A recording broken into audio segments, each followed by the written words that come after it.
Welcome to the Reduce Cyber Risk Podcast, where we give you the tools you need to meet your regulatory requirements while helping keep the evil hacker horde at bay. Hi, my name is Shon Gerber, and I'm your host for this action-packed, informative podcast. Join me each week as I provide the information you need to best protect your business and reduce your company's cyber risk. All right, let's get going.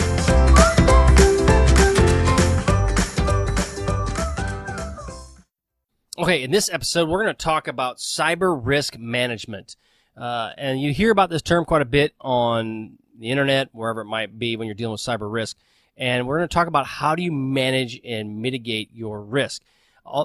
Again, we've talked about it in previous episodes and in previous training pieces of this, that it doesn't matter how much money you spend, you're not going to be able to mitigate your risk completely. There's just no way around it. So we're going to talk about what is a cyber risk, how do you mitigate, and what should you consider while doing it. So again, what is cyber risk? It's a function of threat, vulnerabilities, likelihood of event, and impact of an event. So what's your threat? How are you vulnerable to this threat? What is the likelihood that the event's going to occur? And then if it does occur, what's going to happen, right? Is your whole site going to go away? I don't know. We'll find out. So an example, we'll go China hacking. Because again, they're always in the news. But you could go today saying the Russians are hacking. So somebody's hacking.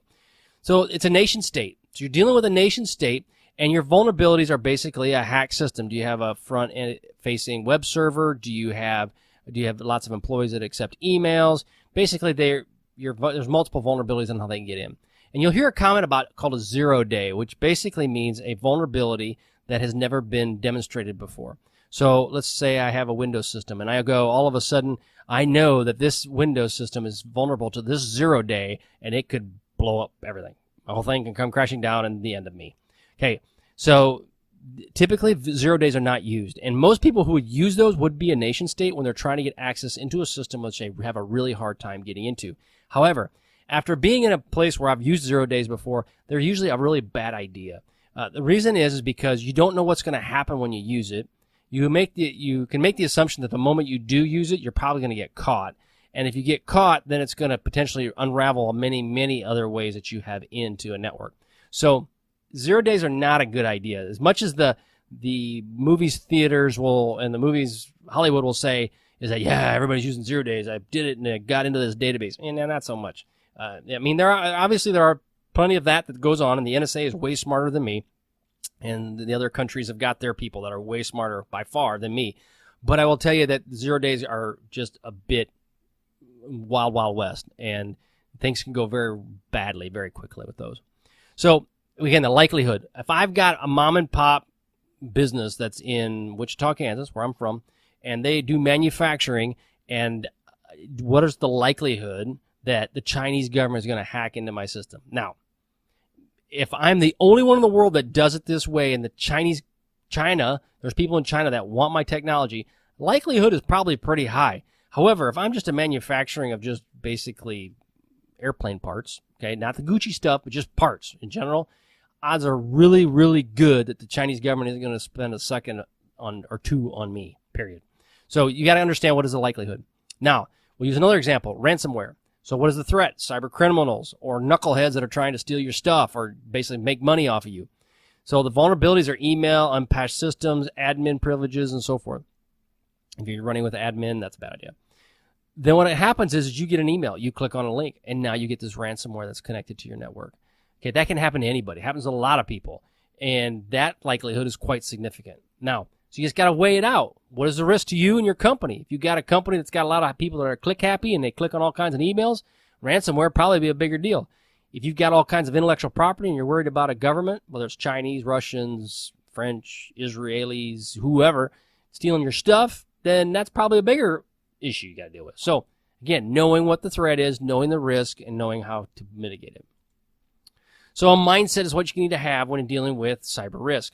So your ordinary mindset, you need to do this daily. And you don't even realize it, but you evaluate risk on a daily basis, on a minute basis, especially if you're driving in traffic. You're evaluating the risk.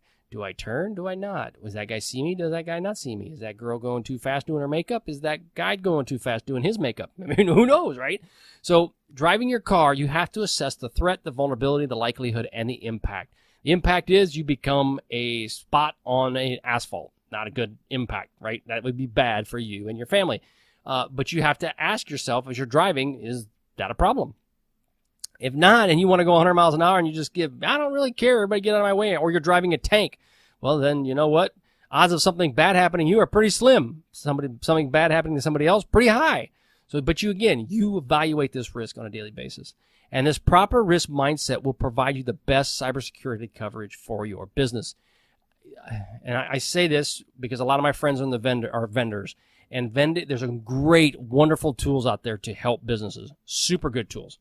However, the challenge comes into is that they will be happy to sell you a tool that you may not necessarily need. And I don't mean that in a bad way. I mean, that's what they're doing. It's capitalism. There are also plenty of tools that I've seen get put into many enterprises that the tool can do many things for them, but it's not configured correctly. So again, this isn't a bash on vendors and what they're trying to sell you, because there's some really good stuff out there. However, understanding what your risk is, you might be trying to protect your house with I like the tank. Tank's pretty cool. With a tank, right? I want to protect it with a tank and all kinds of surface-to-air missile systems and all those things to protect my house, right? But in reality, all you really need is a lock, a deadbolt, and then you're good, right? You don't need all that stuff. So you just got to decide what is the proper risk mindset and how much risk are you willing to accept. Contingency planning, okay? So you need to utilize all the resources available when you're figuring through cyber risk, okay? There is the NIST SP 500-53, which is different controls that you can implement. There's also the NIST SP 500-37, which is risk management, which will walk you through how to manage your risk properly. All these things are available, and they provide these standards, the government does, to help businesses.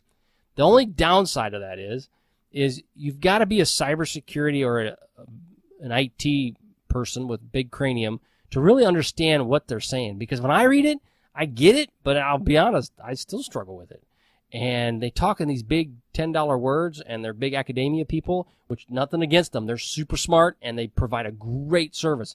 But if you're a business owner trying to understand that, you're probably scratching your head going, what does any of this mean?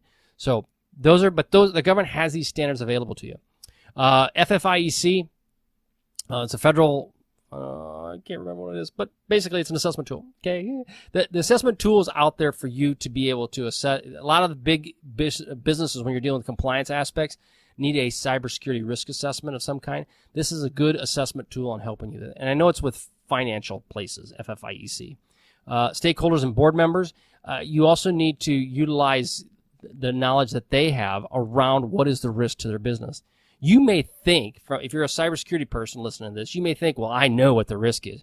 Well, odds are high. When I've talked to business leaders, the risk that I think is high isn't so high. They have a better perspective, so you need to ask them on what they would do and what is the most critical to their business. What is the thing they consider the highest risk to their business? You also need to get knowledge experts that are in the industry. So if you are working in manufacturing, you need to understand people that are in the manufacturing space. Reaching out to people that are in LinkedIn and Twitter on some of their backgrounds. Steve Gibson with Security Now, super smart guy, many years of security expertise, super guy. He's a great resource. There's also plenty of people that are within the LinkedIn environment that can provide you some guidance as well. So I highly recommend reaching out to those as one. The other one is through Reduce Cyber Risk. We can give you that information as well. So if you're looking at the elements of risk, we'll break this down a little bit. What's a threat? It's something that might adversely affect the information system within your business. Could be environmental, could be business resources, could be hostile individuals. Billy Bob that you just fired ain't too happy about it, because I'm using that word ain't. He ain't too happy about it, and he comes home. He went home to get something to come back. So he decides to do something. I've seen instances where the IT guy, and IT guys you got to watch out for because they have lots of access. The IT guy isn't real happy, and what he does is he hacks into your systems remotely and shuts everything down and nukes it all. Not a good option. So again, those are hostile individuals, insider threat. You need to think about all the different issues that you may have. Supply chain failure. If your connection goes down, how's that going to affect you? And again, IT in many cases is considered, it works until something breaks, and then it's like, OMG, I got a problem. So what are some of the elements of risk as well? We got the vulnerability. It's a weakness that could be used to harm your business. Most breaches stem from some common vulnerabilities. And I'd like to come back to is do the basics. If you can do the basics, you will set yourself apart and you will dramatically reduce your risk. I mean, reducing accounts that you don't need anymore, making sure you have long passwords, make sure you have a password vault to store passwords, force people to use that password vault. Don't let people do training around clicking on links. There's all kinds of little things that can be done to really do the blocking and tackling to really reduce your risk. And again, one of the things as an example on here is passwords that don't change. There's plenty of people that don't ever change their passwords, and they share it with everybody, and they've never changed it. Well, that's usually not a good option, right? Something bad can happen that way. What is likelihood? It's the chance that a threat will happen to you. It helps determine what type of protections to put in place. If it's highly likely that you're going to get hacked on a routine basis, that will definitely sway your protection mechanisms versus going, yeah, I'm a hog confinement place, and I have hog poop, and nobody really cares about my manure, so I'm not really too worried that I'm going to get hacked. See, that guy I wouldn't worry too much about because not too many people want to hack hog confinements that shovel hog poo. No, not happening. All right. So, but if you're the guy that makes the hog confinement that will put in 3,000 hogs within a space for 1,000 hogs and everybody makes lots of money, that's different. But the guy who has the conveyor belt that shovels the poo out of the bottom of the hog confinement, probably not. Okay. So just saying. Okay, so the other elements is the impact. It's highly dependent on the information affected in the business. Credit cards, intellectual property, and so forth. They all have different impact, right? They consider what threats will affect your business different. Web presence versus no web presence. Do you have a web presence? If you've got one, is it something that's really important to you? Do you e-commerce with it? Do you not do e-commerce with it? Is it just brochureware? Is it managed by you or somebody else? Again, we talk about the ransomware, and 60% of businesses go out of business because of that. You've got to just understand what is your legal limitations. And the other thing we talked about with credit cards, you get hacked with a credit card.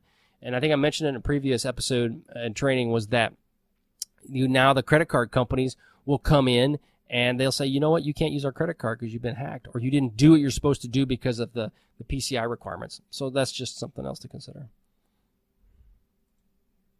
Okay, so in this episode and lesson, we went over the cyber risk. What is it? The mindset around it, and how you need to have different contingency planning as you are going down this path of securing your business. And then lastly, the elements of risk that you deal with as you start considering the different risks to your business. All right, hope you enjoyed it.